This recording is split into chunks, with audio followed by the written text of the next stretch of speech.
This is Doug Bender from Diestat.com, and we've got some royalty on the Zoom here tonight. The Epic Myler Roundtable, kind of presented by the National Scholastics Athletic Foundation, along with Runner Space and Diestat. It's a real honor and privilege to see all of you guys here. Jim Ryun, Hobbs Kessler, Drew Hunter, and Alan Webb, and David Mitchell, who's been the announcer for NSAF championship meets for about 20 years. Everybody, welcome. Let me turn it to you, David. All right, thank you, Doug. It is a neat thrill to have the different eras of the mile come together. As we were preparing to come on, we heard some of them talking to each other about we've never met. Nice to see you, and guys, your excitement is going to make this really terrific for everybody involved. So the reason that we were able to pick you four, because there have been others that have run under 4, but Jim, you were the first high schooler ever to run under 4 minutes. Alan was the man to break his record and do it inside, run under 4 indoors and out. Drew broke Alan's record, and then Hobbs came along to take down Drew. So the others have done it, but they haven't been the high school record holders. So our real focus for this is what you did in high school and what it was like and what your memories are, and now your perspective for those of you that are past that, unlike Hobbs, what your perspective is now on all of that. And we really are interested in hearing you talk to each other and, see where we're at with things too. So I know Doug had some ideas of some connection to start out with to get you talking a little bit. I just love that you guys span really the history of this entire event and the intersections that you guys share. But I wanted to ask Mr. Ryun right off the bat, you interacted with Roger Bannister at some point in the 60s, correct? I think he became a fan of yours, and I'm curious, what do you remember about meeting Roger Bannister? Well, he became, in a sense, if you will, the role model everyone pursued, so to speak. I mean, he's the first man to run under 4 minutes. I wish I'd had more presence to ask him more questions, because quite honestly, looking back on it, there were barriers for all of us to get over, and his was, of course, being the first man to run under 4 minutes. And so I wish I had, dove into that a little bit more to ask more of the problems he had to work through. So that was last century, a long time ago. Did you feel like you studied him a little bit before you made your attempt? Well, I did, but quite honestly, running was so new for me that I really didn't know in the beginning who Dr. Bannister was. I mean, in less than 2 years, I'm under 4 minutes. And prior to that, I was trying to make the baseball, the basketball team, and successfully got cut from those. And so Coach Timmons was in the process of not only educating me on the sport, but trying to get me to think about how fast I could run. In fact, after my 4th high school race, and that's four high school miles, we're riding a school bus from Kansas City back to Wichita, and Coach Timmons always had the policy of bringing each of his athletes up to the front. I think he timed the length of the trip, making sure he got all the athletes up. That was my turn. And he said, Jim, you started out, you ran 4:21 for your first race. You've improved here. And so, he made it very, I'm shortening the story up some, but he said, I think you can be the first high school boy to run under 4 minutes. And my first thought was, wow, that's quite an accomplishment, because here I ran 4:21 that day. And like all the other guys, your head hurts, your leg hurt, and you can't really imagine running faster. And then he said, in 1954, Dr. Bannister was the first man to run under 4 minutes. So I began looking up Dr. Bannister and learning more about him. But that's the first time it was presented to me, and that was in the spring of 1963. Wow. Now I read though that I think it was maybe 67 or so, you were well established by then, that you went to a meet in London, and that Dr. Bannister actually bought a ticket to go to the meet just so he could meet you. Is that correct? That's correct. It was Old White City Stadium in London. It was the U.S. team racing against the British team, but they opened up the mile, and they had some other milers. Kip Kano from Kenya came in, and so it was a very festive occasion. But yes, he purchased a ticket to run or watch the meet in White City Stadium in London, England. So amazing. Jim, obviously, I mean, these other guys can all attest, your status as one of the all-time high school athletes of the century is I mean, it's incredible. I mean, I'm thinking to myself today, like, you probably were the most significant high school athlete to come along since Jesse Owens at the time that you did in the 60s. I mean, obviously one of the first names in that new high school Hall of Fame, and well deserved.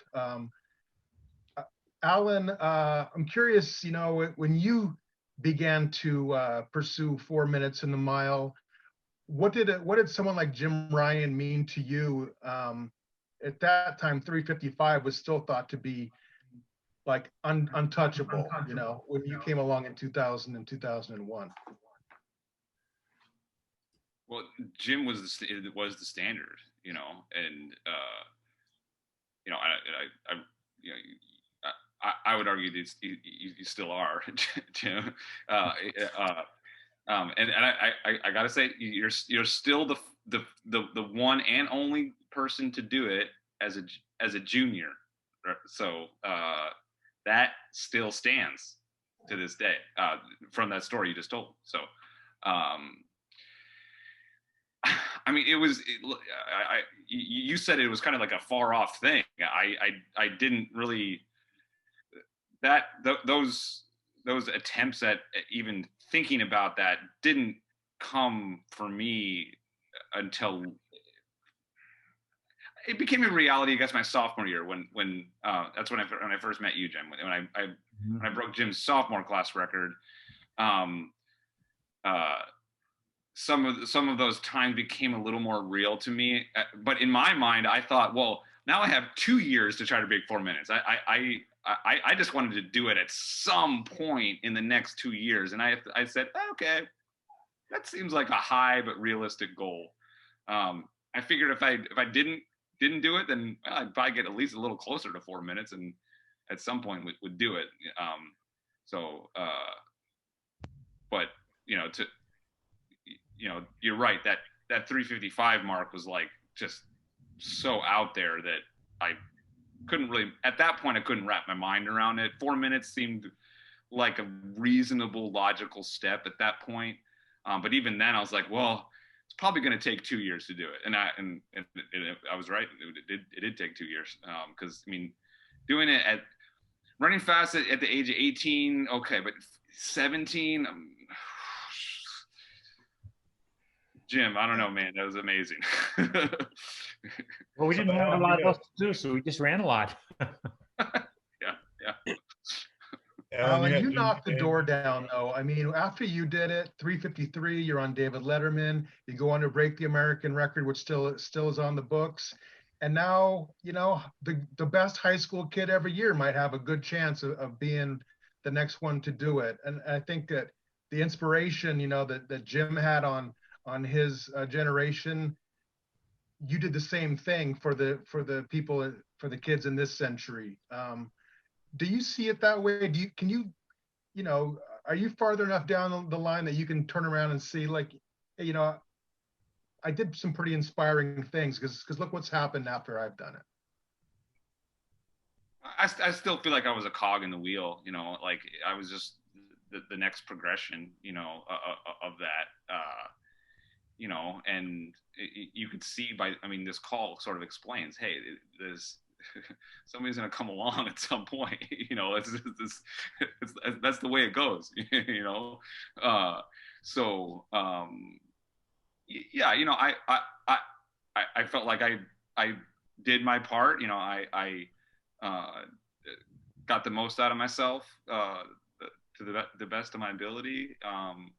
And so, yeah, but yes, but I hope I can, you know, have some humility in that, you know, and understand that I'm just part of this process. So Doug, can I jump in and just say this? What Alan did was broke a 36-year-old record that many thought wouldn't be broken. And I'm only making the point that he's being very gracious here. I'm sure there was a lot of pressure, people saying, well, you know, can you do it? I mean, what was that like? What was it like to hold the record for 36 years and really have no one even come close? Well, for me, it was just, I was thrilled to have it, but okay, let me put it this way. I was the first high school boy, and then Marty LaCroix came along and Tim Danielson, and we all thought because there was a natural progression it would continue. But I don't think any of us that ran under 4 minutes at that point thought it would stand that long. And that's why I directed the question to Alan, because I'm sure there was a lot of pressure at different points, people saying, gosh, you're doing something no one's ever done before. And you handled it well, but it's still a real challenge. I want to bring in Drew Hunter for a moment. You were a little kid when your parents were coaching Alan, right? So can you bring us into that history? And do you remember Alan Webb as a high school kid at South Lakes when you were really small? Yeah, it really is. So just, the track and field world is really small. We all realize that. The fact that, we all kind of are connected in some ways just speaks to that alone. But yeah, like my parents, when Alan was a freshman at South Lakes, were coaches there. And then, having 4 kids was, that became their new priority, and they moved on from coaching for, a long time after that. And I actually, my parents would tell me I would play in like the long jump pit when Alan would be doing intervals and stuff at practice, which is just so crazy to think about. Obviously I had no concept of, what was really going on at the time. I didn't realize the future American record holder in high school, mile record holder, was, running his 800-meter repeats at the track. But it's really special to, eventually take up running and learn that history. And not even, my parents, I think the great part is like, they never pushed me to do running. They was kind of like, when you're ready to do this, if you want to, like, we feel like you can be good at it. And so like, once I did take it up, like they kind of, they actually had like photo albums, and they'd show me pictures of Alan, and it was really, really cool. And then, when I also started falling in love with the sport, I think like my connection with like Jim Ryun was, I just picked up every single like piece of running literature possible. And I read his book. I like wrote down all his training logs, like everything. I kind of threw myself to it. So to be on a call with 2 people that I have really, really just, looked up to and been inspired by is really, really special. And it's kind of like it just speaks volumes to like what, Jim being the first person to ever do it, and then Alan, running faster. Like I do almost feel like, in terms of like what Alan said, like kind of like just part of the machine to see who can be the best ever to do this. And like I, had one tiny little race that ran a little bit faster than Alan, and like I'm really happy to contribute that. But I just feel like, we're just leaving future generations in a really great spot. Maybe now we're a few minutes into this, we're going to ask Hobbs Kessler, our rock climber, who's done probably the best combo rock climber miler of all time already at 18 years old, or almost 18 years old. You have a connection with Alan Webb because Ron Warhurst is a big part of your training, and that was Alan's coach as a freshman in college at Michigan. Hobbs, what do these 3 guys mean to you as you've sort of entered into middle distance lore here in the United States? Well, I kind of feel like I'm a little bit like in the presence of royalty right now. I still like don't see myself with these guys, so it's like it's kind of weird, like looking at the screen here and being a part of this group and being invited to this Zoom. So it's pretty exciting, but I haven't really adjusted to like I'm up there yet. So just trying to soak it all in, I guess. Yeah. Hobbs, though, you shocked everybody because no one really outside of your small circle knew that you were ready to do this. And in the middle of the pandemic, to show up in an empty arena, have this pro race where your training partner, Nick Willis, is right there helping you along the way. And then you do it 3:57, an incredible time. But the lead up for you to just making the attempt, what was challenging about this last, build up for you, as you began to think about breaking 4 minutes? As far as like training went, it was pretty smooth. There were like no hiccups. I just kind of kept getting fitter and fitter and getting more comfortable running like 60-second pace. But I only decided like I was gonna go after 4 minutes, like I would say mid December. So kind of shifting like my mindset, like it was really hard for me to like announce the goal, even to like Ron and my folks and my teammates. Like just putting it out there was like the hardest part for me, like saying I want to break 4 minutes.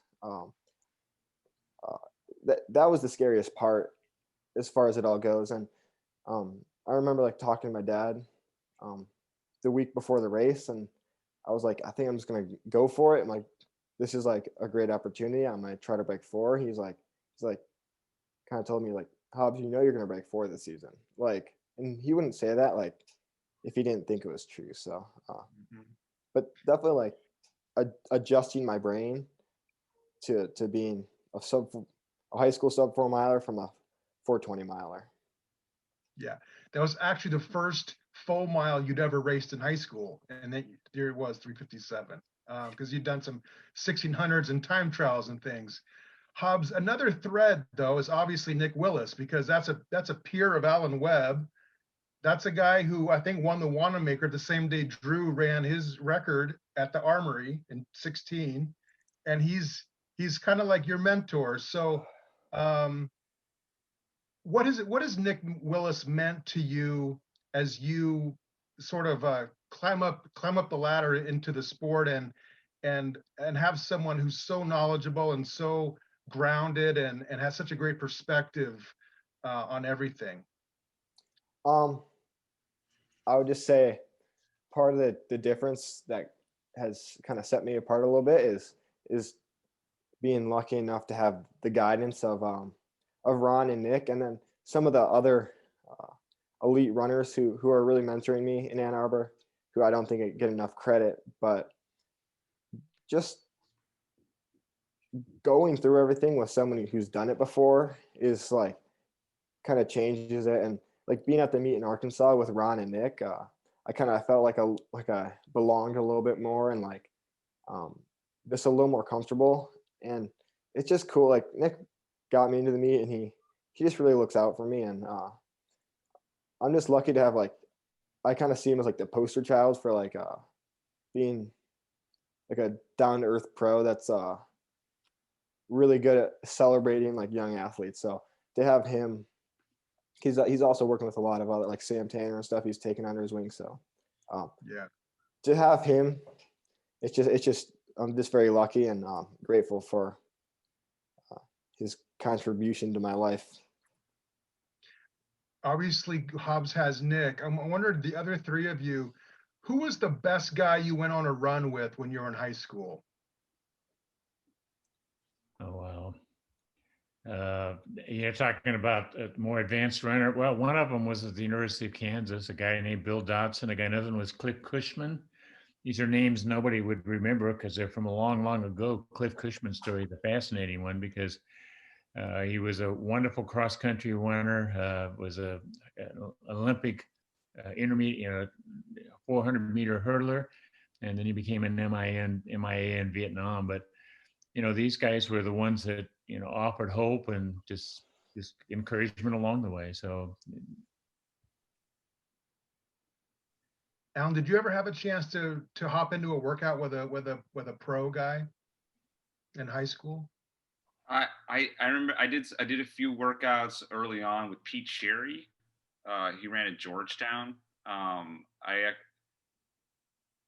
actually he actually helped pace a workout. I remember doing 400s and he did 200s with me, and it was the first workout where I had ever rolled into an interval, like where you're not starting from a standstill. I remember thinking, wow, like advanced to the next level, because we rolled into it instead of just starting from a standstill. So I felt like it was sort of a special moment for me. And he was starting to get into his marathon training, but I remember doing a workout with Pete on the South Lakes track. I think that was actually my junior year.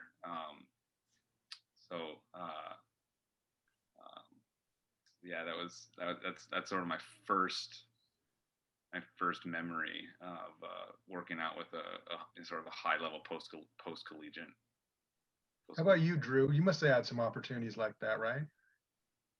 I think the first thing that came to mind was just when I started hopping in these pro races. I mean, I was doing pre-race runs with Centrowitz and Nick Willis and all these guys. And that was like, I just remember being at these meets and being, like I was like running with the Olympic future Olympic champion and Nick, who'd obviously already had medals and was a 329, 1500 guy. And that was like the first time that I was like, wait a second, I'm in their race. It wasn't like I'm just like going for a run and, chatting with them. And so that was a big deal. And that's kind of, I feel like they were so kind and welcoming and really like made me feel like not just like, a high school kid doing this, but, oh no, like I'm a good runner and I'm a part of this club. Yeah. All four of you guys broke it for the first time in a similar kind of a race where there was older professional guys around you, and none of you won that race, but everyone had their eyeballs on you nonetheless.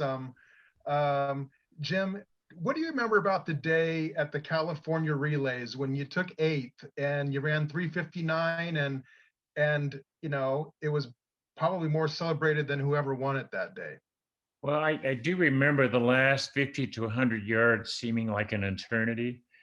You're doing the best to keep on pace and to stay with the other runners, and then they're just gradually pulling away from you. And so, you're trying to maintain form and all of those things. And actually earlier in the race, I had gotten bumped and actually stepped off on the inside of the track and had to go back to the back of the pack and work my way up. But when I crossed the finish line, I was very disappointed. I thought, wow, I don't know I was 7th, 8th, or 9th. I don't know how. I was way back there. And so Coach Timmons and I are doing a head count. And as we arrived at, I was number 8, they said for the first time, 8 people, I was one teenager and 7 adults, ran under 4 minutes for the first time. And so it was like, it really didn't sink in that night till about midnight. I was in bed sleeping and I thought, wow, this was Coach Timmons' goal. What happens if I adopt that goal and really put some more effort into it? And that's when the excitement of it all began to build. But that night was very special. But as I look back on it now, I finished 8th and I thought maybe I should be disappointed, but it was under 4 minutes. Well, pretty good for 11th grader. And then the next year you beat Peter Snell, in the AAU championships and ran 3:55. So unreal kind of stuff. Alan, what do you remember about the first time you did it at the Armory? It was obviously, again, it was some good guys to pace you and a good pace for you to run with. But what sort of nerves did you carry into the first time that you're going to really go for it and race the clock? It was. We tried to. I didn't really make a big deal about it going in, and we kind of did that on purpose because I really didn't know. I wasn't really sure that I was gonna do it there. It was really my first try at it. Be like, well, we're gonna go for it and see what happens, and it really. That's kind of how it felt too. It was, I would say, it was not an easy effort. I actually remember being like I was suffering definitely the whole way after probably 500 meters. I mean, it didn't take long for me to kind of get on the suffer train. And I was definitely I would say I was using my cross country strength at that point. It was not like a speed, oh, I'm all zippy, tuned up type of thing. I just kind of got on that train of the of a professionally paced race and just kind of suffered through it and, squeaked it out, I would say. And my time reflected that. It was 3:59.86, and, it was by the hair of my chinny chin chin kind of thing. But I was ecstatic, and I think Drew can back me up. Is that memorable moment was getting to go to Coogan's afterwards. Yep. Coogan's, definitely Coogan's. That was where like the whole Coogan's thing started, because Peter Walsh was like, oh my gosh, you got to come to our restaurant, and so like it was just this thing that happened, So I talked to Alan on the phone when I broke it at Coogan's. Yeah. Right, there we go. Yeah. And then they named a dessert after me. So. Yep, exactly. There you go, man. Yeah. So, that's really funny. Well, So, one of the things that we've got some questions submitted from folks ahead of time on social media for Runner Space and for NSAF. And a natural follow-up to what each of you has commented on is, which was the bigger barrier, the mental or the physical? And Drew, since you're on right now, you go ahead and you take that one off, and then we'll let the other guys get in. Yeah, that's actually a really good question. I think for myself, it was definitely like mental, in terms of like, and the reason I say that is preparation wise, like I won Foot Locker. I just set the 3K national record 2 weeks before. Like I was like, I've never been more prepared in my life. I was super strong. I was running intervals I've never done before, I think. But, getting to a point in a race where you come through faster than you've ever come before, and you need to even run faster. I'd never come through 1200 around 3 minutes before. Even in my best races my junior year, when I ran 4:02, I came through in, 3:03, 3:04, and then like just either ran another 60 or, ran a 61. And so it was kind of like, okay, you need to come through 3 flat or faster and keep going. And I think that was more of a barrier, is like, what's it going to feel like at 1200? But then once you put yourself in a race, I was fortunate, just like Alan was saying, where like I had a bunch of other pro guys who were probably going to beat me. So I was just like, put your nose in it, race to win, and see where you can, go from there. All right, Hobbs, what about you? You kind of hinted at the mental being tough. Which would you say, mental or physical, and why? I would say, at least for me, the mental is always going to be a little harder, because like you either can physically do it or you can't. But it's like the mental that decides it. So there were a few things like before the race. It was my first track meet in like 2 years, and so just kind of navigating that, I forgot like my singlet at the staging area, and I was just kind of a mess. And I was pretty terrified going into the race, and I was expecting it to hurt really, really bad, and that hurt never really came. So I just deciding, like, I don't remember in the race, but at one point in the race, I was feeling good and I was on pace, and like making the decision that it's going to happen today and to go for it was like the biggest deciding factor. And I would say like the moment I decided I was going to do it was like the moment I did it, and then I just finished the race. You know what I mean? Great. How about you, Jim? Mental or physical? Dave, that's a really good question. I don't think you can separate the two. And yet of the two, the mental is obviously, I think, the bigger one. In fact, I was just looking at my running diary. Coach Timmons had us keep a journal of everything that we did. The Monday before I ran under 4 minutes, he had me run 3 times a half mile. First one was 2:02, and then a 1:58, and a 1:58 with a 6:60 jog in between. And he was trying to convince me still at that point that it was possible to do it. And I that was a tough workout, but it also just helped me realize all I got to do is take 2 of those, the last 2 half miles, put them together, and they're under 4 minutes. So he was constantly working with me on the mental aspect of it. And, I've said this a number of times, Coach Timmons was God's gift to me, because he took this tall, skinny kid who hadn't done any running before, and in less than 2 years made him into a 4-minute miler.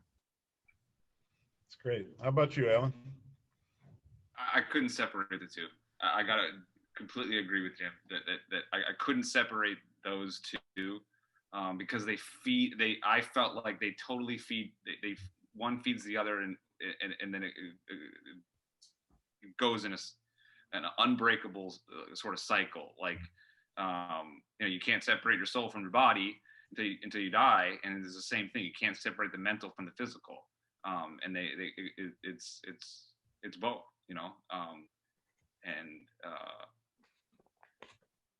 so prepare your mind to prepare your body to prepare your mind. Good answer. So David, let me add this one thing that Coach Timmons always had to work with me on was my attitude. He would often say going into workout, James, you don't get to do this. You don't have to do this. You get to do this. And so there was that constant attitude thing where I had to adjust my attitude if I was going to become a better miler. Yeah, that's just to bounce off what Jim just said. I my senior year, I kind of started this mantra of like, this is where I want to be and this is what I want to be doing. And just kind of this mantra of like, you have prepared. I mean, gosh, I was running every day before school, every day after school, Friday nights, a lot of my friends would go out and do other things. And I was staying in, going to bed at 9 o'clock, eating, healthy all the time. And it was like, I'm doing all this. Like, I want to be doing this so I can go after barriers and break records. And I really think like that kind of mantra fueled my training. Absolutely. Of, hey, like, you want to be doing this. Like, this is so cool to be in the top 0.00001% of something. And it's cool. It's amazing to be in this club, to be around everyone who's in that same boat. It is. So we see, looking at you, you've given us some clues. So we'll get back to all the reflection, but tell us a little bit about what's going on for you now or next coming up for you, or where you fit in the sport right now. And Drew, we'll go ahead and start with you. Yeah, I mean, I got the Olympic trials coming up. Right now I'm qualified in the 15 and the 5K. So to be honest, I'm just figuring out what makes the most sense. I'm coming off a little bit of a rough patch, to be completely transparent. Might as well just be vulnerable with everyone, but just some injury and some other stuff going on. But I'm healthy, training again in Boulder, Colorado currently, and just looking to be in the best possible place end of June. Okay. Hobbs? Your sweatshirt tells us something. Yeah, I'm really looking forward to running under Mike Smith at Northern Arizona, but that seems like a whole world away right now. I'm just trying to about the near future. Yeah. I don't really know. I'm running the 2 mile. So I try to run a fast 2 mile at the end of March. Because I think that's gonna be my best opportunity, and maybe get some scalps, but we'll see. But I'm kind of like a little bit goalless. I don't really want to focus on time, and I don't know what my season's really going to look like. So just kind of playing it by ear and keep plugging away. So. Okay, how about you, Coach Allen? So I'm the distance coach and assistant at the University of Arkansas at Little Rock, and we are, by the grace of God, having an outdoor track meet next week. Praise the Lord that we are going to have outdoor track. Our first track meet is starting on Friday and Saturday, March 19th. So I am super really just feeling blessed that that's going to happen. So that is exciting. All right, and Jim, how about you? I see on your shirt you got a little logo there. I do. I'm going to mention that, but I wanted to say something to Drew as he gets ready for the Olympic trials. You make the Olympic team by being in the top 3. You don't have to win. Get on the team, and then you can figure out more what you want to do. But our summers, and we spend a lot of time, my wife, our family, my wife Ann, our daughter Catherine, is working with young runners at Jim Ryun Running Camp. We have one this summer, which is we're full, but we're taking a wait list at this point. And we just love doing these. We've been doing them for 45 plus years, going back to before these guys were born. And it's been delightful because you have all kinds of different talents coming. Some that will go on and make the Olympic team, Ryan Hall among one, I mean, his wife, Sarah. But our goal is to teach them what the vibrance, the excitement of running, and to put it in a Christian atmosphere where they can realize that, you know, running is a great thing to do, but you've got more of your life to live after you finish running. What are you going to do with that? And so we give them the full spectrum, and it's wonderful. They can go to Ryan Running, put the U in the Ryan, ryanrunning.com, and see more of what we do. Outstanding. So another one of the submitted questions in advance came from John Napolitan, who he's taking photos probably of all of you at one time or another. Jim not running, but probably at a meet because you're able to be found at different events sometimes.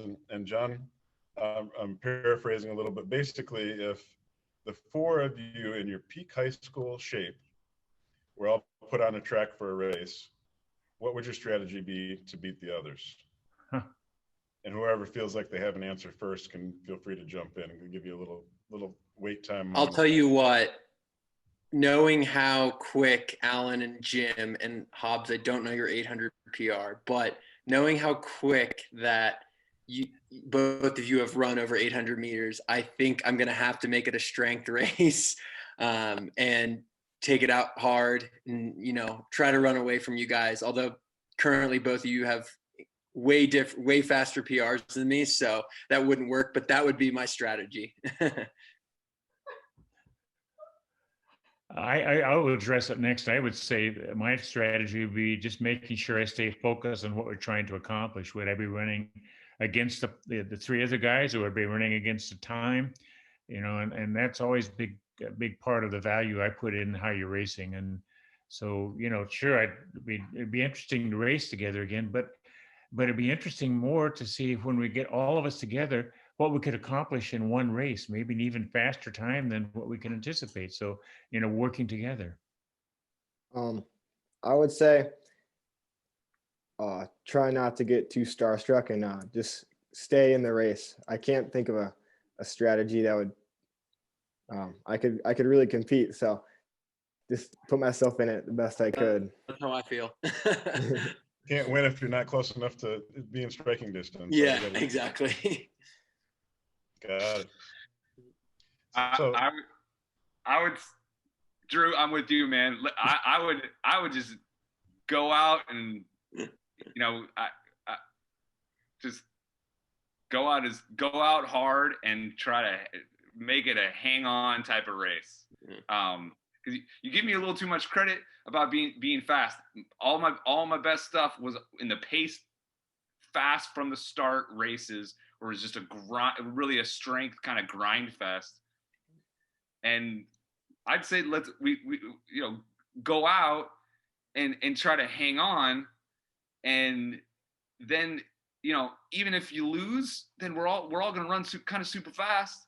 And then we're all kind of winners, right? And so let's all go out and kind of smash it, and there we go. And I feel like that would give me at least a shot at beating you guys. I'm not saying I could do it, but it would give me a good chance at doing it. And if not, you know, we all got new PRs. Yeah, right. I'll take the first 600. Maybe you know Garouge out there like you did in 2001 to set the pace, and then you guys can all just see how long you can hang on with him. So I went off of this because I know, you know, we all had different racing strategies, but to a certain extent, our best races probably were based upon making a good decision in the race. You know, the race that gets a lot of attention is a race against Peter Snell, with about 400 or 500 yards to go, about 300 yards to go. I was moving into a box situation and I had to make a decision to go around Joseph Odegel from Czechoslovakia. Did I want to do it? No. Was I hurting? Yes. But that's what we've all faced at some point, is that moment in a race where you know you have to make a wise decision, and the results were good, but at the time it was painful, and yet you realize looking back on it, that was a wise thing to do. So that would be one of my thoughts on racing you guys, is that, you know, being alert during the race, watching how you're doing, watching the circumstances, monitoring how I would feel. And then, like Alan said, you know, we're all going to run PRs, so let's just make the best race out of it possible. That's Jim, okay. So Jim, can I ask you a question? Oh, go ahead. So in that race, you said you made a good decision, like within the race, but can you just maybe, did you have a mentality going in of like sort of already deciding that you were going to be prepared for that, sort of be prepared for that decision, and like kind of ahead of time mentally having that just strength there, you know, inside of, from a mental perspective? You know, Alan, that's a great question. And my answer would be, I did everything I could to get ready, but I wasn't ready for that decision, other than it happened. And I knew that was the right decision.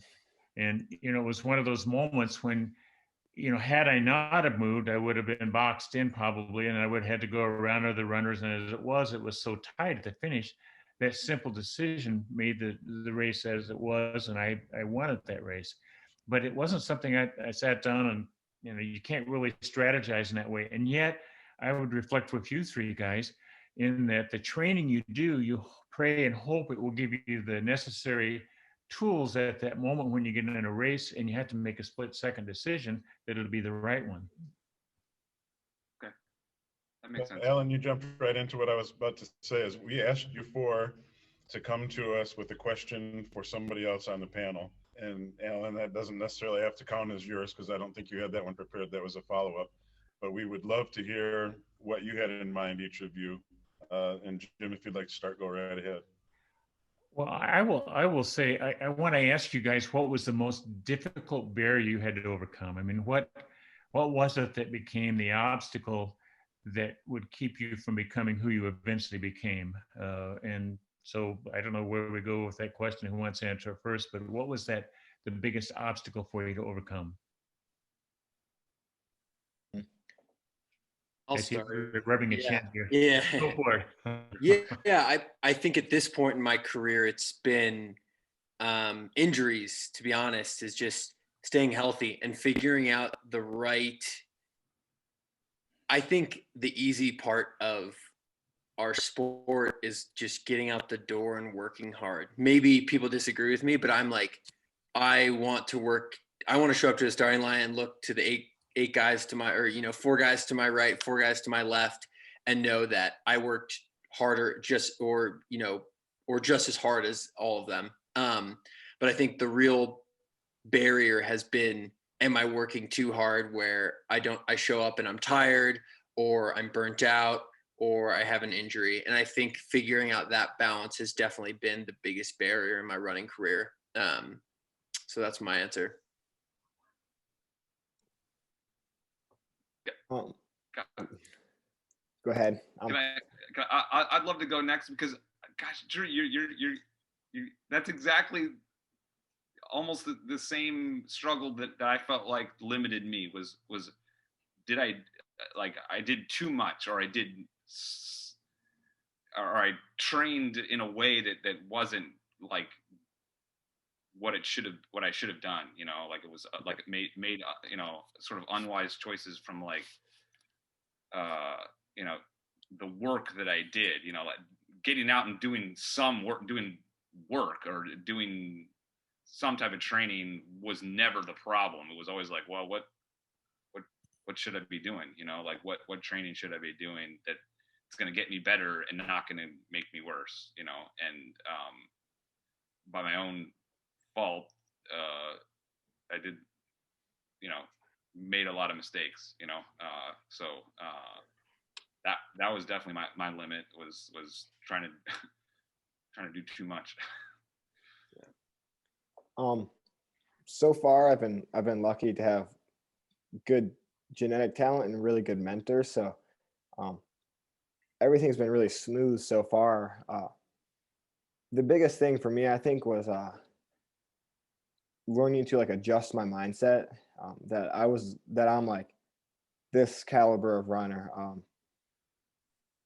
Starting out kind of where I was year by year, learning to adjust my mindset. So like as a freshman, like I'm gonna break 5 this year, and that was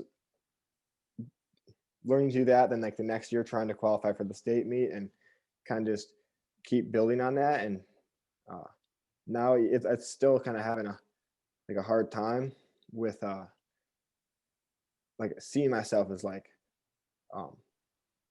a great high school miler, especially because I identified as like a really good high school runner. So just learning to shift my mindset, to sum it up.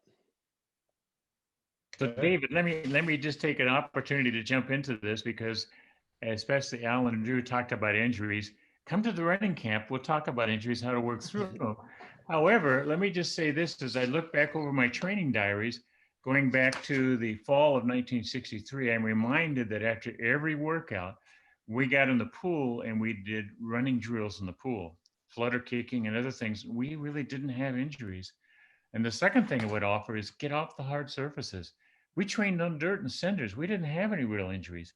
Yeah. And so I think a lot of what happens today is you have a lot of runners that are training hard on hard surfaces, and at a certain point, it works against you. Just Sounds like I need to be at camp. There you go. Yeah. July. Yeah. I would love that. We'll definitely have to make that work at some point. He'll put you on the waiting list, Drew. There you go. Yeah, I know. Yeah. Hey, Hobbs, what's your question for the other panelists? So I have a few, but my big one that I was hoping to, my biggest takeaway I'm hoping to learn from this is how you guys like learn to navigate kind of like the rat race, like dealing, like there's going to be people better than you and people breaking your records, and just like the healthy balance to like being a competitive athlete and comparing yourself to your peers versus like kind of letting it drive you go crazy, and how you found a healthy balance. I'll go first. I think for me, that was a balance that was difficult to come to. And it wasn't until I became a Christian that I started realizing I didn't have to earn the love of others by performing well. My life was measured in tenths of a second. And when I ran well, people loved me. In fact, I was on the cover of Sports Illustrated 7 times. I get all kinds of fan mail. When I didn't run well, I get this hate mail. It was amazing. And so, it was quite an interesting back and forth. But when I became a Christian, I started realizing that God loved me no matter what. And that was a huge balancing factor that really helped me, because there was so much adulation that went with performance that I just needed to know that there was a love out there that wasn't measured in tenths of a second. So it is a challenge. And Hobbs, you got that still to come. The other 2 guys have been through or in the middle of it now. And it's refreshing, rewarding, challenging, but it's part of that maturation that comes as a runner. Yeah, I'll go next. Jim, that was great. I think I definitely resonate with a lot of the things you just said. Something that, I'll tell you right now is you are way more than a time on a clock. You as a person, I needed to hear that, the first time I started having injuries and bad races was, how are you treating people? How are you helping people? And I think like that was huge for me to realize, is like everyone wants to be your friend and everyone's there when you're, riding those highs. I can only imagine what it's like competing for a gold medal. I mean, I'm not at that level, but Alan and Jim were definitely up there. And so like, everyone's there, but who are the people that are reaching out to you when you have a terrible race? I mean, I just had one of the worst races in my pro career, and who are the people picking me up from that spot, and those are the people that I kind of hold on to and keep throughout. Yeah, I would say that you have to like what you're doing, and I think you have to enjoy this process, and enjoy the gift of running that you have, and if you keep that in perspective, and not what I would call make an idol of the sport of running. These are gifts that we're given.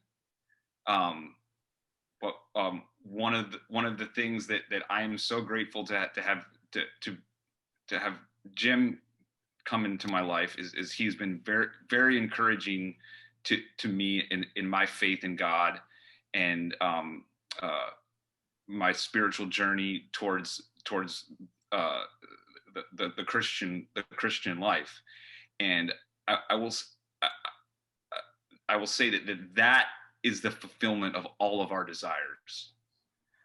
We will be humbled by the sport of running at one point or another. And so if you put God first, and then running is somewhere below that, it is beneath that, then it can be a holy vocation. It can we can exercise the gifts that we are given, because I think that at some point we discovered this gift that was given to us. And you don't reject a gift from God. You say, oh, I've got this gift. This is an amazing gift. I should nurture this gift. But ultimately, God wants him to be first, and then everything falls in its proper place after that. Again, Jim has encouraged me in that, and if there's anything I can project today is that order of operations there. And if you keep that, then you'll have this wonderful joy of running, because you'll do it because it's this gift that you have, and it can be an amazing thing that can bring joy to you and others, and you can take all the mistakes that you make and pass them on to the next generation when your body starts to crumble as you get older, and you can be like, hey, well, don't do that. That wasn't really smart. I had made that mistake. You can pass on to the next generation, but keep God first, and then keep everything below that. So Alan, let me say this. My wife, Ann, is over here listening to everything, and she's really encouraged by what you had to say. So, and I know your wife is very much a runner too, very active right now. She is. And I got your text and you reminded me, I was like, oh my goodness, Ann, it's 6:57 Central Time. I need to be on this call in like 3 minutes. I need to get moving here. Well, he's still pretty quick. He made it. Yes, he did. So, Alan, what's your question for the other panelists? I kind of got three individual ones. One for each person. I'll start with Drew. I just wanted. I'm curious to know. I'm going to give you a good old fashioned track question. What's I don't know if favor is the right word, or like, what's your go-to workout that kind of gives you confidence? Yeah, great question. I think over my career, it's changed a lot, but something that I feel like is just through and through, like been there since I started running and is now just a staple in, basically every week is mile repeats. I'll always come back to good hard mile repeats. And I think the thing that I love so much about it is like, it can be so versatile. It can be, tempo mile repeats with short rest, or you can be doing 3 by mile starting at 5K pace and cutting down, and it can be the hardest workout. but I just think like that's something that it tests so much of your endurance, and you're out there for 4 laps every time, and like I said, we're all on here because we've been pretty good at running a mile, so I feel like it's only appropriate to say that. All right. Okay, I have a question for Hobbs. So Hobbs, we have a little connection here. So you're from Ann Arbor. Were you born in Ann Arbor? I was, yes. You were born in Ann Arbor. Oh, okay. And I also heard that your middle name is Benjamin. Is that right? Actually, my first name is Benjamin. My middle name is Hobbs. So. Oh, okay. So I got that wrong. Okay. Is your middle name Benjamin? My middle name is Benjamin, and I was born. I was actually, to be technically right, I was actually born in Ypsilanti. My birth certificate, I was born at St. Joseph's Hospital in Ypsilanti, but our house that we lived in was on the corner of Granger and White. So if you run by that corner, right by the track, yeah. 80, yep, right by the track. 801 Granger. That's the house that we lived in at the time. So my question for you is, where's your favorite spot to eat in Ann Arbor? Demos, my favorite spot. I went there this morning after my run. Okay. So yeah, definitely my favorite spot. And I would say for all purposes, no one's ever called Benjamin's my middle name, so I'll count it. All right. Okay. It's close enough. Okay, Jim. I can't wait for the question. These have been interesting. What do I get? Okay, so I don't know. I'm not gonna again. I won't say favorite, but I'm gonna ask you, what, I guess currently, maybe either the last day or week, what maybe verse of scripture have you been most recently either studying or read that you're just meditating on, I would say?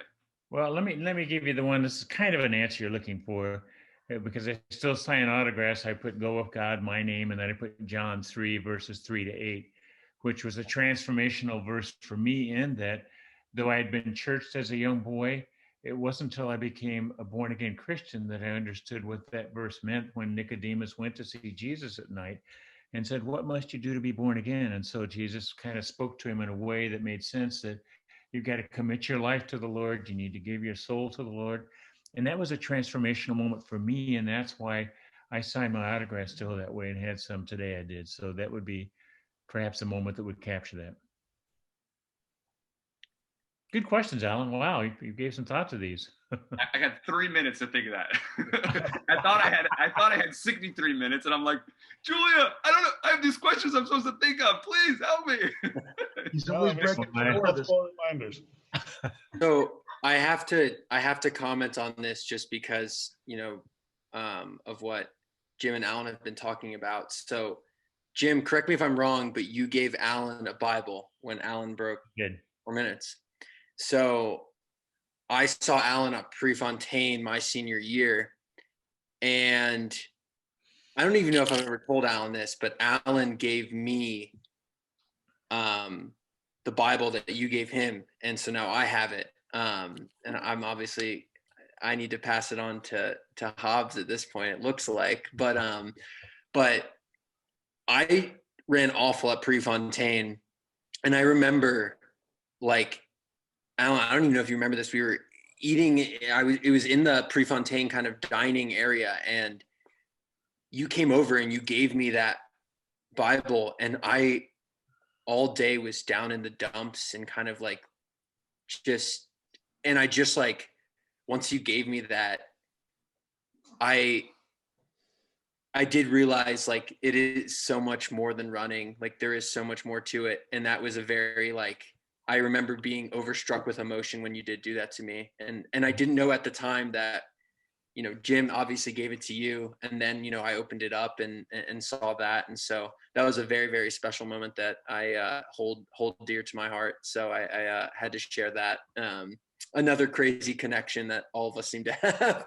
So, but for my question, I actually had two separate questions. I had one for Hobbs, and then a question for Jim and Alan. I wanted to know, when did you know it was time to hang up the spikes?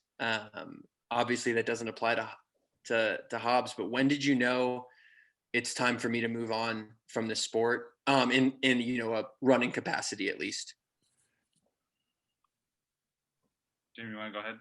I'll go first. For me, it was, okay, I had become a Christian.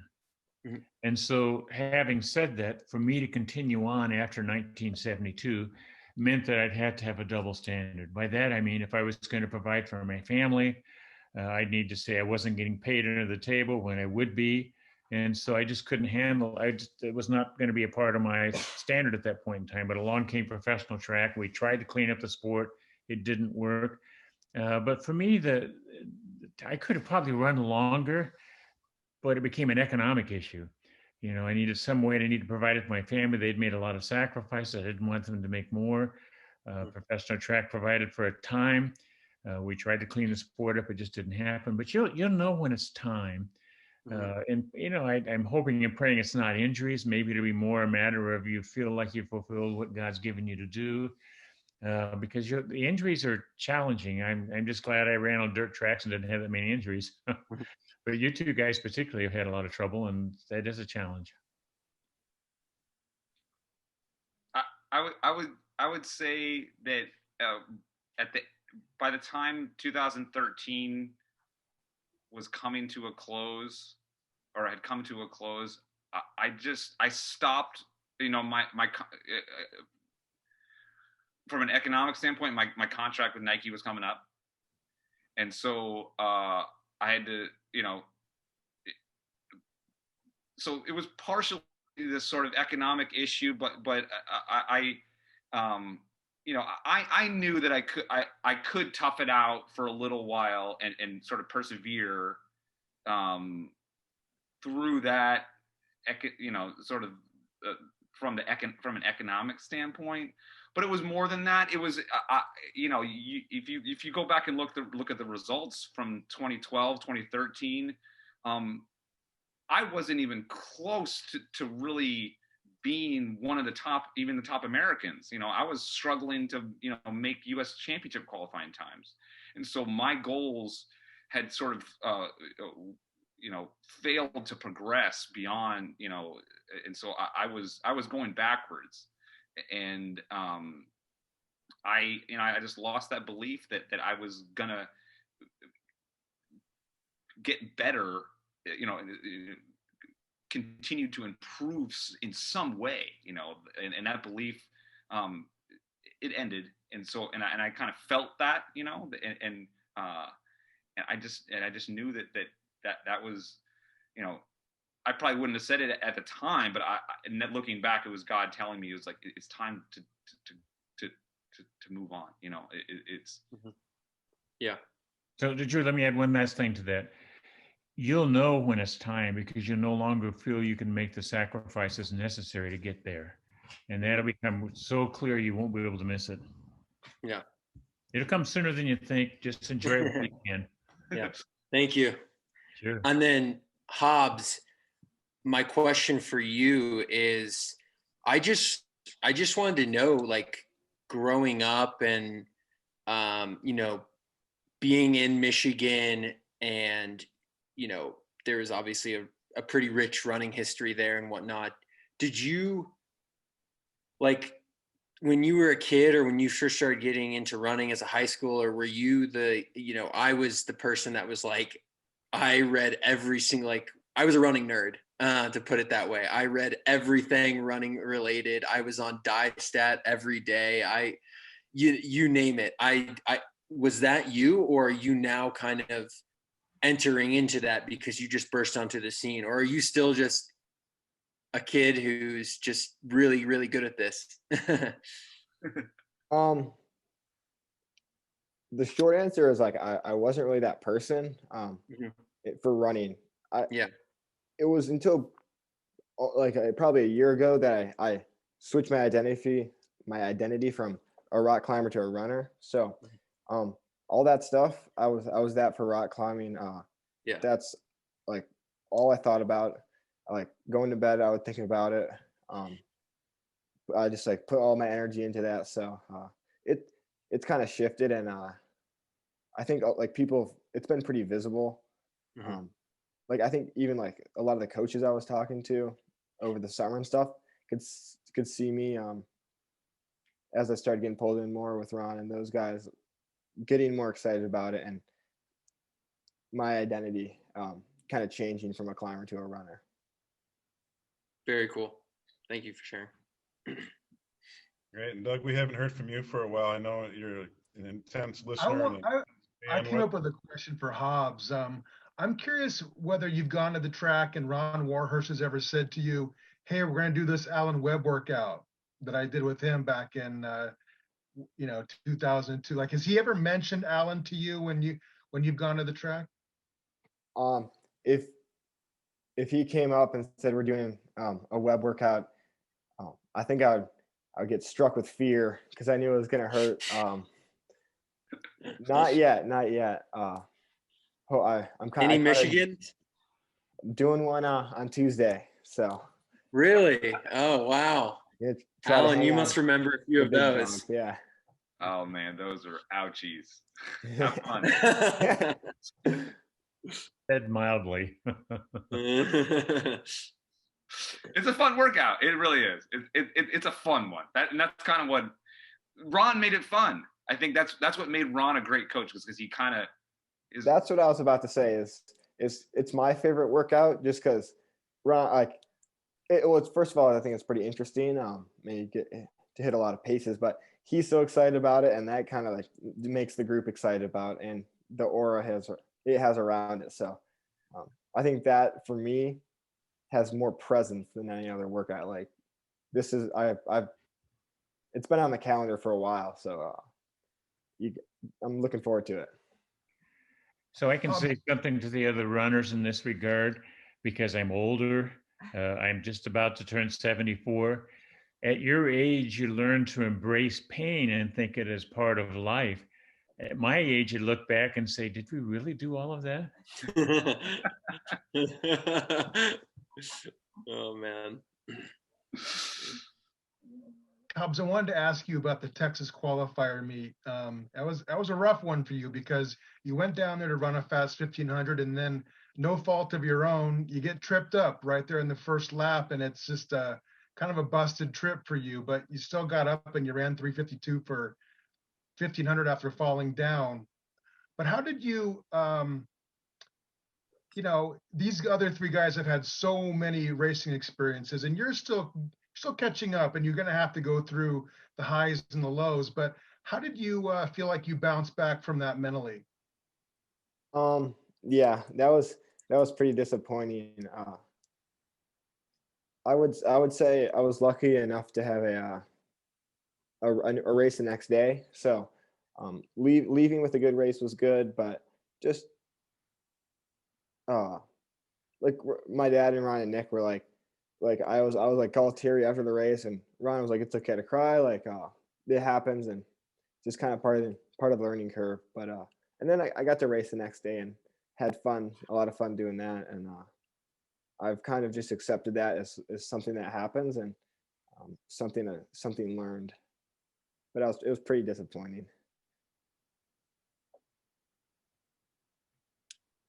so Hobbs, you had a natural kind of strength training coming in with the rock climbing. What other, for all of you, what other strength training did you do leading up to the point of breaking the record? And Hobbs, you can start and tell us what you did to prepare for rock climbing, or how rock climbing prepared you. I think climbing was really possibly like the best thing for me for my running. And I don't know how much physical transfer there is. Probably not a lot, but besides like a little strength. But I think the thing that really, really helped me, and there was a lot of transfer running to climbing, was like competing and like the mental side of dealing with nerves and anxiety and learning to be poised and how to handle stuff when stuff goes wrong. Like before a climbing competition or a hard climb and before a race, like nearly identical. So I've had a lot of experience in those situations. So learning to handle myself and stuff like that has been one of the biggest things I have going for me, I'd say. Jim, how about you? I've seen the pictures of you coming across the finish line. You had some big biceps on you. What kind of strength training did you do? You know, we in high school, I just limited to the high school. We always did weight training at the end of running, but our weights were not fancy. They were oil cans from the gas station, stuck with the metal bar in the middle, the gas filled with concrete. We had a 30-pound and a 60-pound barbell, and that was pretty much it. And so, you know, our strength training was, I guess you might say, it wasn't very advanced, but it worked. Most of it for us was just making sure we endured the workouts of training, and at the end you do the weightlifting, and that was kind of it. So we did nothing fancy, but it paid dividends as time went along, having some upper body strength. Alan, how about you? Before you broke the high school record, what was your strength training like? At in high school, I did some upper body lifting. Didn't do a lot of lower body lifting at that point. That came a little later. But I did swimming was pre-running, formal running training. Did a ton of swimming. I mean, that was you know, Hobbs said his sort of pre-running passion was rock climbing. It was the same for swimming. I mean, that I wanted to make the Olympic team in swimming.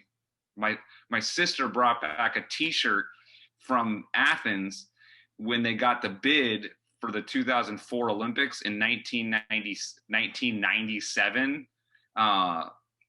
She brought back a shirt, and I still had that shirt in 2004 at the Olympic trials for Athens, but I was there for running. But at that point, I was still swimming. I was doing I was doing what Drew described. Getting up in the morning to run before school and running after. I was doing the same thing, but in swimming, even in up in middle school. So I would say that was where, Hobbs, you mentioned the mental part of it. I felt like when I came to running, I had already done so much of that mental preparation for the races. And I love that stuff. Going to meets and racing, I just learned to like it. I enjoyed getting out there and like Jim, just kind of smashing my head against the wall, because you could do that in swimming and not get hurt. You could jump in there and just go crazy. So just kind of, I felt like it transferred over pretty well.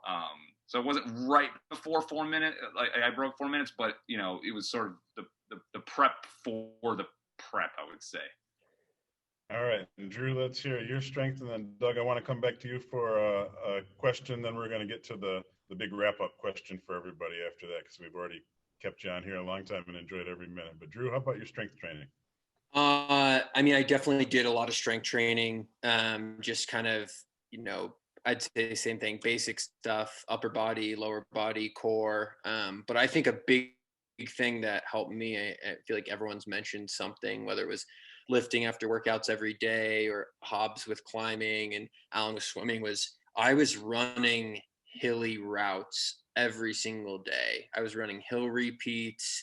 My easy runs were tons of elevation. I just live in a valley. I happened to grow up in, a school I went to, Loudon Valley High School. And so a lot of my runs were just hilly runs. And I really do attribute that to a lot of my success as my strength training. It's just getting used to running on hills. I guess if I was going to ask one last question of everybody, it would just be, all four of you have done amazing things that just drew us all in as fans and made us go, wow, and I'm curious about those moments. And when you go to the starting line on a day where you just feel ready to really do something special, what some of the last things you say to yourself before the gun goes off? What sort of thought do you want to have when you take off on that moment and know that I'm ready to do something great and I'm just about to do it? What do you think of at that moment? Well, since I'll jump into that one. For the most part, for me, when I went to the starting line, regardless of who I was racing against, so in high school, I'm under 4 minutes. I'm running against runners in high school that might be 4:20, 4:30. But I wanted to give them the respect, knowing that they had trained and earned the right to be there. And so that was really true, even of my racing as the years would go along. Certainly, I was running against better caliber competition, if you will say that. But I wanted to maintain presence to know that I'd done the work, they had done the work. Now let's race. My problem going into most of my races was that I got very nervous before the race. And that was good and bad. It was good in the sense that it got the adrenaline going in the right direction. We talk about that in camp. Adrenaline can be your friend if it works for you, but if it doesn't work for you, it can destroy you. So I constantly worked on making sure the adrenaline, who was right beside me as my friend, would work with me. And yet I wanted to give the respect to the other runners that were there. And then we let the race unfold, depending on whether Coach and I had tried to maybe run against a time or against an individual, and let that particular plan unfold. I'll go next. To be honest, I'm still really new to this, so I don't really have anything yet. But something I'm really working on is just trying to when I get on the starting line, if my gut tells me something, learning to commit to decisions. If I make a decision, that's it. And if I feel like I got to go, I go. I'm not hesitating. I said it earlier, but every time I'm on the starting line, no matter what, I always say, this is where I want to be. This is what I want to be doing. And I smile after doing that, just to I think all of us just said, nerves are a very, very real thing. And I think sometimes taking a breath and smiling, it really does kind of calm the whole nervous system down, so that you just aren't, like you said, letting all that adrenaline go. My dad would tell me the same thing. What Jim just said is you want that adrenaline to kick in 400 to go, so you can, finish the fastest you've ever run. But if you burn that match too early, you're in trouble. So, and then I just the reason I say I feel like recently I've been trying to practice a lot of gratitude when I'm on the starting line, just gratitude for the opportunity to run, the opportunity to be healthy, the opportunity to represent my sponsor, my family, everyone who's helped me get to the starting line. And that's been kind of a whole mantra that I've been trying to channel this Olympic year. I would say that in the minutes and even hours and even say days leading up to the race, I would have try to appreciate that moment as this moment that's going to help you be better than you could be on your own, and having, channeling that that feeling, the anticipation of the race as a positive thing, and using that as a positive thing, in any, nervousness or whatever you want to describe, any other word that you want to describe it as, I would always try to turn it into this positive thing and say, this is good for you. This is good. These feelings are good things that are going to help you get the most out of yourself. And then in the moments right beforehand, I actually try to clear my mind and make it just be in the moment and let that race come, and the training will kick in. Like I already knew that I've already done everything I needed to do. And so I would actually try to be as in the moment as I possibly could be, and just wait for that starting gun line the starting gun to go off, because that will, once the gun goes off, everything takes over. Very good. And we gave you a hint when we were preparing to come in that our final question for you, and then we'll go to a quick closing comment from everybody. Final question is about, how would you like to be remembered in the sport as posterity looks back, the history of track and field, particularly, again, we're still kind of looking at high school, but it's open-ended for whatever you want it to be. I think we ought to start with Hobbs, probably the hardest question for him. So, but it also maybe give everybody else a little bit more time to prepare. And we'll just go youngest to oldest. How do you want to be remembered, Hobbs? I can say I want to be remembered as more than a guy who ran 3:57 in high school. I hope to have a career in track and field and put down some other good marks, but kind of beyond that, I want to be remembered like Nick and Willis and Kyle Merber are, is just people that like celebrate others and just are good for the sport and the growth of the sport, and just good humans in general. So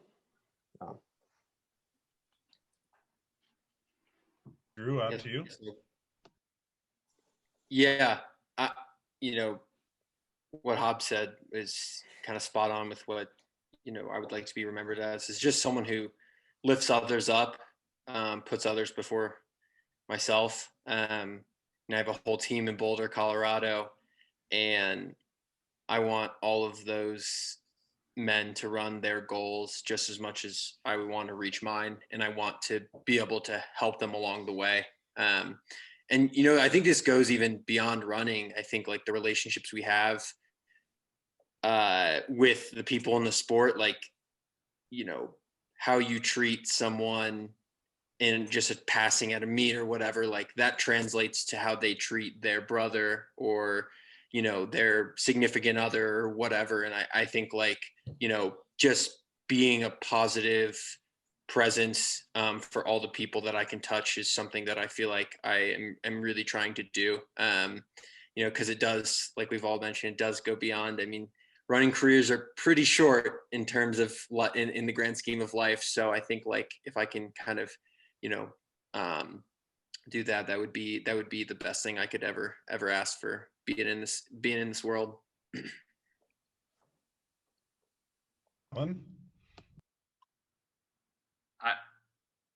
I would love to be remembered as another runner that ran his PRs, but ultimately what that really taught me was that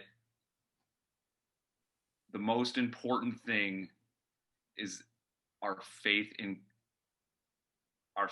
God and my faith in Jesus Christ. That is the most important thing. And if I could be remembered as that person who is a sinner, but ultimately learned through running that is more important than any of those other things, that's how I'd like to be remembered. Congressman Ryan, you get to answer this one last. I get to answer this one. I would say that he loved God and that he got to see answers to prayers. For example, when I was cut from the church baseball team and the junior high basketball team, I'd go to bed at night and I'd say, "Dear God, if you got a plan for my life, I'd appreciate if you show up because it's kind of bumpy right now. Oh, by the way, if you could do it in running or some sport, I'd like that." And God gave me this wonderful coach, and then this amazing thing happened. That again, under less than 2 years, I'm on my first Olympic team. I want to be remembered as a guy that loved his wife, Ann, and she endured all kinds of things with me, and not only the running, but the congressional career, and she was faithful. I have 4 wonderful children. I love them, 13 grandchildren, but they also loved his country.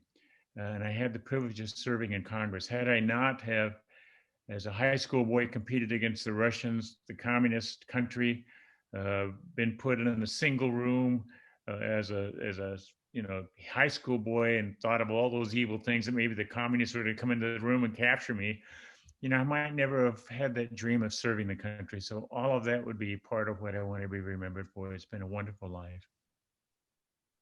Great answers, guys. So now we'll just have a sentence or two closing thought from everybody, and let Doug wrap it up for us all together. So Hobbs, will go with you again, and then just go up the line again, and then Doug, you can take us home. I just want to say it's good meeting all you guys. I hope our paths cross in the future, and I hope my brain soaked up some of the wisdom said today. So yeah, I just want to say thank you. I want to say thank you to Jim for setting the bar for all of us. I'm still kind of in shock that I'm on here. Just, reading about all your training and reading about your journey as a runner and man. And that's been very, very inspiring for my career. And then Alan, thank you for the wisdom over the years, me, seeing you at meets, and then obviously interacting as honestly a friend, in terms of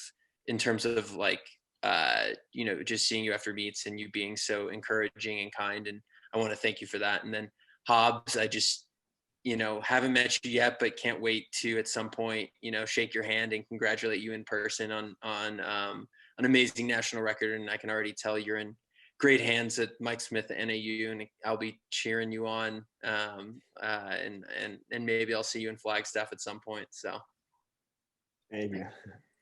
And thank you for putting this on. This is great. Very, very cool thing to do. And just want to say it was great to see you again, Jim. Tell Ann I say hello. Drew, you too. Say hi to your mom and dad and your whole family. Hobbs, it was just congratulations. This is sort of my I didn't have any way to contact you until now. So just congrats. And then David and Doug. And then also I gotta say thank you to Josh, who isn't on here as well. Josh and I go way back to my high school days. So thanks to Josh as well. So just gratitude and thankfulness. I'm going to express pretty much the same thing that Hobbs and Drew and Alan did. I want to thank David and Doug and Josh and actually others who put this all together. I mean, it's the genius of getting the 4 of us together without any real preparation to try and get some answers. And I'm grateful for the time we spent together. And I thank you for the privilege of doing this. And so I hope we do it again sometime. All right. God bless you all. Tracy Sunland as well. He was a contributor to all of this. Yes, he was. And Steve Underwood has helped a great deal behind the scenes. He helped connect into Drew. Chris Nickinson is working literally behind the scenes, running this Zoom meeting, and many more that have put the support together. And we're totally grateful. Also, I came in with really high expectations, and you exceeded them by far. So Doug, take us home. Hey, when a high school boy runs under 4 minutes in a mile, it's one of the most easily relatable things for the rest of the public to understand and appreciate, and it's always it's something that you'll talk about with your friends and neighbors, because it's such a big thing, and only 12 boys have ever done it in the United States. You 4 are some of the very best, and as an observer, I was there when Alan ran 3:53 at Hayward Field, and it was one of the greatest things I've ever seen in that venue. I happened to be there in the armory when Drew did it twice. And again, it's like, it's such an uplifting, exciting moment when you get to see something that's so rare and so wonderful, really. I hope to see Hobbs do it here maybe this spring if things change. And again, real pleasure to talk to Track and Field Royalty tonight. Really appreciate all of your time. Thank you, Doug. Thank you, Thank David. you. Yeah, it's good meeting you guys. Oh, Thank you. Nice to see you all. God bless you all. Yep. Take care, everyone. Thank you, bless you too. We'll look forward to this Tuesday night, 7 o'clock. It'll be online, so you can enjoy it and let people know on your social media if you'd be so kind. And those of you on social media, please take a look at some of the other questions that were offered. Maybe you can give a response on there, because there are many that we couldn't get to. There was so much ground to cover with the 4 of you. It was really amazing. We appreciate it greatly. So, Thank you. if you have a minute, I just want to make a comment. I just recently saw the assistant coach's wife under Coach Timmons. Her name is Jean Mitchell, and I can say this for the other 3 guys here as well. She said something as I was walking out the door. She kind of took her hands and put it on my face. She said, "Jim," and I'm addressing it to all 3 of you. She said, "Thank you for having the courage to do what others weren't willing to." And I thought about that some, because that's what you guys have all done. And anyone who's really excelled is that you just decided you wanted to go do it. And it does take courage, but you don't think of it that way. It's just, here's this great opportunity. But I've reflected on that some. There is a certain amount of courage involved in this. And I'm just grateful for the encouragement I've got from people to try and do all of this. Thank you, Jim. thanks. Right. Good night, everybody. Good Well night. done, everybody. Well done.